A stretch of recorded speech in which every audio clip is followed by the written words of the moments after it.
वालेकुम अस्सलाम रहमतुल्लाहि व बरकातहू। अगर किसी ने रोज़ा अतहर पर जाकर दुरूद शरीफ पढ़ा है और उसके लिए ये दुआ करता है कि अल्लाह मैंने ये जो नेक काम किया इसका सवाब फ़लाँ को दे दे, तो ये करना उसके लिए जायज़ है।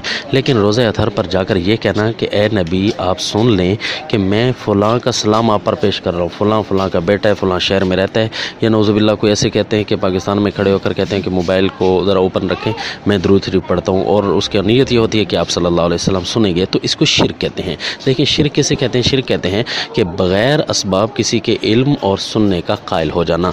आप सल्लल्लाहु अलैहि वसल्लम की जब रूह तय्यब जन्नत में मौजूद है तो अब सबब तो कट गए हैं, कम से कम दूरियां तो पड़ गई हैं ना। एक कमरे से दूसरे की आवाज़ बंदा नहीं सुन सकता, और जो ज़ेर ज़मीन और कब्र में मदफून हो उनके बारे में ये ख्याल करना कि बराह रास्त हमारी गुफ्तगू को सुन रहे हैं, यही तो शिरक है। अब अल्लाह भी सुनते हैं, हम भी सुनते हैं, हम सुनते हैं बग़ैर असबाब के साथ और अल्लाह सुनते हैं बग़ैर असबाब के, तो लिहाजा फ़र्क तो हुआ। लेकिन अब हम आप सल्लल्लाहु अलैहि वसल्लम के लिए ये कहने लग जाएं कि आप सल्लल्लाहु अलैहि वसल्लम भी अब सबब कट चुके हैं, दूरियां पैदा हो गई हैं, इसके बावजूद हमारी बातों को सुनते हैं, कब्र के करीब खड़े होकर पुकारें तब भी सुनते हैं, तो ये हम गोया आप सल्लल्लाहु अलैहि वसल्लम के लिए सुनने के कायल हो गए बग़ैर असबाब, लिहाजा इसलिए शिरक बनता है। वस्सलाम।